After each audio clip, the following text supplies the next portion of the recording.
अस्सलाम वालेकुम दोस्तों, मेरा नाम डॉक्टर अली असगर है और आज की इस वीडियो में हम स्टूडेंट की फरमाइश पर बाकायदा हम सीखने जा रहे हैं how to revise second year physics in 20 days according to reduce syllabus. अब रिड्यूस सिलेबस के मुताबिक 20 दिन में अगर सेकेंड ईयर फिज़िक्स का पूरा कोर्स अगर रिवाइज करना हो किसी स्टूडेंट को, तो वो किस टाइम टेबल के थ्रू किस तरीके से स्मार्ट स्टडी करके अपना कोर्स रिवाइज कर सकता है। तो आज की इस वीडियो का मकसद यही है कि स्टूडेंट को स्मार्ट स्टडी का तरीका बताया जाए कि आपने किस तरीके से टाइम टेबल बनाना है और 20 दिन में आप रिड्यूस सिलेबस के मुताबिक, जो कि इस बार रिड्यूस सिलेबस जो अनाउंस हुआ है उसके मुताबिक जो है वो आप किस तरीके से अपना पूरा कोर्स जो है वो रिवाइज करेंगे, आज की इस वीडियो में हम सीखने जा रहे हैं। तो इस लेक्चर को शुरू करने से पहले आपसे एक बार रिक्वेस्ट करेंगे कि अगर आपने अब तक हमारे इस चैनल को सब्सक्राइब नहीं किया, जो कि सिंध बोर्ड टीचिंग के नाम से है, तो काइंडली आज ही आप हमारे इस चैनल को सब्सक्राइब करें और साथ ही साथ बेल आइकन को लाजमी क्लिक करें ताकि हमारी अपलोड करता तमाम इंपॉर्टेंट वीडियोस की नोटिफिकेशन आपको रिसीव हो सके। तो आइए हम स्टार्ट करते हैं how to revise second year physics in 20 days according to reduce syllabus. तो रिड्यूस सिलेबस के मुताबिक कौन कौन से टॉपिक हमें करने हैं वो आज की इस वीडियो में हम सेकेंड ईयर फिजिक्स को डिस्कस करेंगे और इंशाल्लाह आने वाली वीडियो में हम एक एक करके तमाम सब्जेक्ट जो होंगे उनको हम डिस्कस करेंगे कि हम प्रॉपर टाइम टेबल के मुताबिक उस पूरे कोर्स को कैसे रिवाइज कर सकते हैं। तो सबसे पहले आपने जो है वो डे 1 20 दिन में आपने अपने टाइम टेबल को डिवाइड कर दिया। डे 1 में आपने सबसे पहले थर्मल एक्सपेंशन की आपको मालूम है डेफिनेशन है और उसकी एक्सप्लेनेशन है। इसके बाद लीनियर एक्सपेंशन है और आपको मालूम है लीनियर एक्सपेंशन की डेफिनेशन है। इसके बाद कोफिशिएंट ऑफ लीनियर एक्सपेंशन है और कोफिशिएंट ऑफ लीनियर एक्सपेंशन की डेफिनेशन के बाद उसकी डेरिवेशन है, वो आपने करनी है। सेम इसी तरीके से वॉल्यूम एक्सपेंशन की आपने जो है वो डेफिनेशन और कोफिशिएंट ऑफ वॉल्यूम एक्सपेंशन और कोफिशिएंट ऑफ वॉल्यूम एक्सपेंशन की डेरिवेशन है। फिर इसके बाद आपने जो एक मशहूर डेरिवेशन है जो कि पेपर में कई बार आ चुकी है, बीटा इक्वल टू 3 अल्फा वाली आपने जो है वो डेरिवेशन करनी है। और इसके साथ साथ जो है आपने न्यूमेरिकल्स ऑफ थर्मल एक्सपेंशन के जो न्यूमेरिकल्स है ना बुक में 2-3 है, इसके अलावा पास पेपर के कुछ निकाल लो, आपने करनी है। याद रहे एवरेज रोजाना आपने 3 घंटे देनी है। 20 दिन में अगर आप सेकेंड ईयर फिजिक्स कंप्लीट करना चाहते हो तो कम से कम आपने जो है वो डेली 3-3 घंटे जो है वो आपने देने हैं ताकि फिजिक्स अच्छे से आपकी रिवाइज हो सके। तो न्यूमेरिकल ऑफ थर्मल एक्सपेंशन में टेक्स्ट बुक वाले न्यूमेरिकल हैं और इसके साथ साथ पास पेपर के कुछ न्यूमेरिकल हैं, वो आपने कंप्लीट कर लिए। फिर इसके बाद Boyle's law, Charles law, general gas equation, ये कई आप 9 में भी पढ़ी है, मैट्रिक पे भी करते आ रहे हो, फर्स्ट ईयर केमिस्ट्री में भी की और सेकंड ईयर फिजिक्स में दोबारा है। तो ये तीनों लॉ आपने करने हैं और इससे रिलेटेड जो न्यूमेरिकल एक आध न्यूमेरिकल टेक्स्ट बुक में भी है, पास पेपर में कुछ जनरल गैस इक्वेशन के न्यूमेरिकल हैं, वो आपने मुकम्मल कर ली। इस तरीके से 3 घंटे के अंदर आपने डे 1 अपना क्या कर लिया है, मुकम्मल कर लिया। डे 2 में याद रहे ये जो पूरा टाइम टेबल है ये रिड्यूस सिलेबस के मुताबिक बनाया है इस साल के बच्चों के लिए स्पेशली। फिर इसके बाद जो है डे 2 पर आपने स्पेसिफिक हीट कैपेसिटी की डेफिनेशन, इसका फॉर्मूला जो ड्राइव करते हैं Q बराबर होता है mc डेल्टा T, वो फॉर्मूला आपने ड्राइव करना है। और मॉलर स्पेसिफिक हीट आपने जो है वो उसमें जो है वो इसकी डेफिनेशन है। Molar specific heat of gas है। Molar specific heat of gas का फिर रीज़न है कि गैस के 2 मॉलर स्पेसिफिक हीट क्यों होते हैं, वो सारे मुकम्मल किए। और फिर इसके बाद इसकी डेरिवेशन है Cp minus CV equal to R। ये बड़ी फेमस डेरिवेशन है, पास पेपर में कई बार आ चुकी है, ये आपने मुकम्मल करनी है। और फिर आपने न्यूमेरिकल ऑफ स्पेसिफिक हीट जो Q equal to mc delta T से रिलेटेड जो फॉर्मूले हैं, टेक्स्ट बुक वाले कुछ न्यूमेरिकल हैं, कुछ पास पेपर वाले हैं, वो करने होंगे। और इसके साथ साथ डे 2 पर first law of thermodynamics and its application, first law of thermodynamic की एप्लीकेशन स्टेटमेंट और इसकी एप्लीकेशन में isobaric process, isochoric process, isothermal और एडियाबैटिक प्रोसेस जो चारों हैं ये आपने मुकम्मल करने हैं। और इसके साथ साथ numerical of first law of thermodynamics के न्यूमेरिकल जो टेक्स्ट बुक वाले हैं वो मुकम्मल करने हैं और पास पेपर के भी फर्स्ट लॉ ऑफ थर्मोडायनेमिक्स के न्यूमेरिकल हैं वो आपने मुकम्मल किए। 3 घंटे के अंदर आपने ये डे 2 अपना मुकम्मल कर लिया। डे 3 पर आपने जो है वो सेकंड लॉ ऑफ थर्मोडायनेमिक्स, जिसमें kelvin statement, Clausius statement, kelvin और क्लॉसियस स्टेटमेंट इक्विवेलेंट है, वो वाला भी मुकम्मल करना है। और फिर इसके बाद जो है वो कार्नोट इंजन, कार्नोट इंजन की डेफिनेशन, कार्नोट साइकिल का जो पूरा लॉन्ग सवाल है वो, कार्नोट साइकिल से रिलेटेड फिर जो उसका पूरा ग्राफ होता है वो आपने करना है। फिर इसके बाद कार्नोट इंजन की जो एफिशिएंसी वाली डेरिवेशन है वो सारी चीज़ें इसमें शामिल हैं।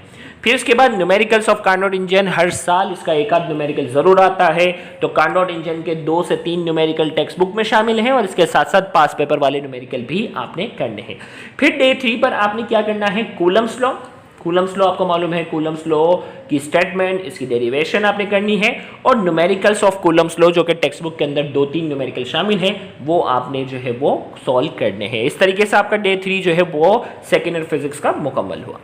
डे 4 पर जो है वो इलेक्ट्रिक फील्ड इंटेंसिटी है, डायरेक्ट शुरू हो गया। इलेक्ट्रिक फ्लक्स वाले बहुत से टॉपिक जो है वो रिड्यूस सिलेबस में शामिल नहीं है, तो इलेक्ट्रिक फील्ड इंटेंसिटी की डेफिनेशन है और इलेक्ट्रिक फील्ड इंटेंसिटी की डेरिवेशन है जो कि आपने जो है वो करनी है।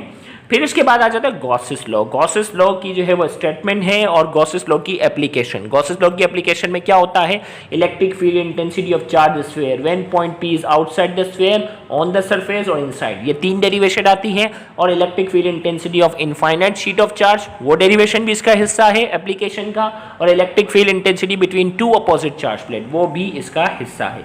फिर इसके बाद इलेक्ट्रिकल पोटेंशियल, और इलेक्ट्रिकल पोटेंशियल के साथ साथ एब्सोल्यूट इलेक्ट्रिकल पोटेंशियल की डेरिवेशन भी इसमें शामिल होगी, तो आपने उस डेरिवेशन की तैयारी करनी है। और इसके बाद फिर इलेक्ट्रिक फील्ड इंटेंसिटी से रिलेटेड जो न्यूमेरिकल जो टेक्स्ट बुक में पास पेपर वगैरह में जो शामिल हैं आपने उनकी प्रैक्टिस करनी है। डे 5 पर आपने जो है वो पैरेलल प्लेट कैपेसिटर, कैपेसिटर क्या होता है, इसकी कंस्ट्रक्शन है, कैपेसिटेंस ऑफ अ कैपेसिटर जब एयर उसके दरमियान शामिल होती है, जब इंसुलेटर अदर देन एयर होता है वो डेरिवेशन करनी है, कंपोज कैपेसिटर वाली डेरिवेशन करनी है वो करनी है, combination of capacitor, series combination, parallel combination, ये आपने करनी है। और फिर इस कैपेसिटर से रिलेटेड जो जो न्यूमेरिकल्स हैं आपने क्या करने हैं, वो तमाम न्यूमेरिकल टेक्स्ट बुक के अंदर भी इसके अच्छे खासे न्यूमेरिकल हैं, वो सारे आपने डे 5 पर मुकम्मल कर लेने हैं। फिर इसके बाद जो है डे 6 पर आपने इलेक्ट्रिक करंट की जो टाइप है ना, कन्वेंशनल करंट, इलेक्ट्रॉनिक करंट, वो उसमें आ जाएंगे। इलेक्ट्रिकल रेजिस्टेंस में फैक्टर अफेक्टिंग रेजिस्टेंस भी शामिल हो जाएंगे, याद रखना इलेक्ट्रिक रेजिस्टेंस से रिलेटेड सारी चीज़ें, फैक्टर अफेक्टिंग रेजिस्टेंस भी आ जाएंगे, ओहम्स लॉ भी आ जाएगा, combination of resistor, series combination, parallel combination, ये सारी चीज़ें आ जाएंगी। और इस टॉपिक से रिलेटेड जो जो न्यूमेरिकल्स हैं चैप्टर 13 की एक्सरसाइज के, वो सारे आपने डे 6 पर कंप्लीट करने हैं। डे 7 पर इलेक्ट्रोमोटिव फोर्स के जो टॉपिक है, जिसमें बैटरी वाला जो टॉपिक है और इलेक्ट्रोमोटिव फोर्स से रिलेटेड जो टेक्स्ट बुक के 2 न्यूमेरिकल हैं वो आपने मुकम्मल करने हैं। इसके अलावा पास पेपर में भी देखना है कि इलेक्ट्रोमोटिव फोर्स से रिलेटेड कोई न्यूमेरिकल है तो वो भी आपने मुकम्मल करना होगा। फिर डे 7 पर आपके चैप्टर नंबर 14 का बाकायदा जो है वो आगाज हो गया है, जिसमें magnetic force on a current carrying conductor जो है F = BIL sin थीटा वाली जो डेरिवेशन है वो कंप्लीट करनी है। फिर इसके बाद जो है वो देखो टॉर्क वगैरह, आइसोलेटेड चार्ज वगैरह, ये सारे रिड्यूस सिलेबस में नहीं है, आपने simple magnetic force on a current carrying conductor वाली कर ली। फिर इसके बाद एम्पियर्स लॉ की स्टेटमेंट, एम्पियर्स लॉ की पूरी डेरिवेशन और इसकी एप्लीकेशन भी शामिल है, सोलिनॉइड और टोरॉइड, ये डेरिवेशन आपने करनी है, बहुत ही इंपॉर्टेंट डेरिवेशन होती है, अक्सर पास पेपर में आ चुकी है। और फिर सोलिनॉइड, टोरॉइड से रिलेटेड जो जो न्यूमेरिकल्स हैं वो भी आपने कंप्लीट करने हैं, मैग्नेटिक फोर्स से रिलेटेड न्यूमेरिकल हैं वो भी आपने कंप्लीट करने हैं। डे 8 पर आपने Faraday's law of electromagnetic induction, जिसमें लेंस लॉ भी आ जाता है, लेंस लॉ भी समझ लीजिएगा। फिर इसके बाद इससे रिलेटेड म्यूचुअल इंडक्शन और सेल्फ इंडक्शन से रिलेटेड सारी चीज़ें जो मैंने अपने रजिस्टर्ड ग्रुप में करवाई हुई हैं वो सारी चीज़ें शामिल हैं। म्यूचुअल इंडक्शन की पूरी डेरिवेशन वगैरह करनी है, अल्टरनेट फॉर्मूला वगैरह, जिस तरीके से करवाया ना आपने कुछ एक्स्ट्रा नहीं करना, एग्जैक्ट इसी तरीके से लिख कर आओगे, इंशाल्लाह आपको फुल मार्क्स मिलेंगे। फिर म्यूचुअल इंडक्शन, सेल्फ इंडक्शन और ट्रांसफार्मर की कंस्ट्रक्शन, ट्रांसफार्मर से रिलेटेड जो है वो उसकी पावर ट्रांसमिशन वगैरह जो डेरिवेशंस वगैरह सब है, ट्रांसफार्मर पूरा मुकम्मल है, पावर लॉस इन ट्रांसफार्मर वगैरह सब है। और फिर इन तमाम टॉपिक से रिलेटेड आपने न्यूमेरिकल्स करने हैं। डे 9 पर आपने जो है वो मूविंग कॉइल गैल्वानोमीटर की कंस्ट्रक्शन, इसकी derivation, sensitivity of galvanometer, ammeter की जो जो चीज़ें हमने करवाई ये सारी, वोल्ट मीटर की सारी चीज़ें हैं। और आपने इन तमाम टॉपिक से रिलेटेड न्यूमेरिकल भी कवर करने हैं। ये आपका था डे 9। डे 10 जो है आपका जो है वो चैप्टर 16 का आगाज़ है, जिसमें एम्पलीट्यूड मॉड्यूलेशन, फ्रीक्वेंसी मॉड्यूलेशन और ट्रांसिस्टर, अब देखो ये वाहिद चैप्टर है जिसमें हर टॉपिक दूसरे से क्या है, रिलेटेड है। तो इस चैप्टर में मैं आपको सजेशन दूंगा कि ये चैप्टर आपको तभी समझ में आ सकता है जब आप शुरू से हर चीज़ करें, जिसमें आपने बैंड थ्योरी ऑफ सॉलिड से आपने स्टार्ट किया, बैंड थ्योरी ऑफ सॉलिड के बाद जो है वो आपने डोपिंग समझा, डोपिंग के बाद डायोड समझा, डायोड के बाद आप जो है वो रेक्टिफिकेशन क्या होती है वो समझना स्टेप बाय स्टेप। तो ये चैप्टर जो है वो बहुत छोटा सा भी है और मैं सजेशन दूंगा कि इसकी सारी चीज़ आपने करनी है। बाकी मॉड्यूलेशन और एम्पलीट्यूड मॉड्यूलेशन और फ्रीक्वेंसी मॉड्यूलेशन से रिलेटेड जो डिटेल चीज़ें हैं ये रजिस्टर्ड ग्रुप में हम बहुत जल्द मुकम्मल कर लेंगे। तो डे 10 के बाद, तो डे 10 पर मैं आपको सजेशन दूंगा कि आपने चैप्टर 16 शुरू से लेकर एंड तक करो। 3 घंटे बहुत हैं, आप एक एक चीज़ कवर कर लोगे इंशाल्लाह। हमारे लेक्चर जिस सीक्वेंस में है सारे लेक्चर देखते जाओ, नोट डाउन करते जाओ। अगर आप रिवीजन कर रहे हो, पहली बार देख चुके हो, तो आपके लिए बहुत ज़्यादा आसानी है। डे 11 पर आपके पास क्या होगा, फ्रेम ऑफ रेफरेंस क्या होता है वो समझना है, प्रिंसिपल ऑफ रिलेटिविटी उसके कॉन्सेप्ट को समझना है, Einstein special theory of relativity आ जाती है, फिर इसके consequences, mass variation, time dilation, length contraction, Einstein mass energy mass relation जो होता है, मास और एनर्जी का जो रिलेशन था वो, फिर उससे रिलेटेड न्यूमेरिकल्स भी आपने डे 11 पर निपटा देने हैं। डे 12 पर आपने फोटो इलेक्ट्रिक इफेक्ट से रिलेटेड सारी चीज़ें, फोटो इलेक्ट्रिक इफेक्ट की डेफिनेशन, उसका एक्सपेरिमेंट, उसके फीचर्स, इसकी एक्सप्लेनेशन, वेव थ्योरी फेल हुई तो क्यों हुई, इसकी डेरिवेशन आ जाएगी, आइंस्टाइन ने क्या एक्सप्लेनेशन दी थी, वो सारी चीज़ें करनी है, और फोटो इलेक्ट्रिक इफेक्ट से रिलेटेड न्यूमेरिकल्स। फिर इसके बाद डे 12 पर कॉम्पटेंस इफेक्ट है, कॉम्पटेंस इफेक्ट की पूरी डेरिवेशन शामिल है और इसके न्यूमेरिकल्स भी करने हैं। और फिर 2 डेफिनेशन है, पेयर प्रोडक्शन और इनहेलेशन ऑफ मैटर के टॉपिक जिस तरीके से करवाए हैं आपने एग्जैक्ट उसी तरीके से कंप्लीट करना है।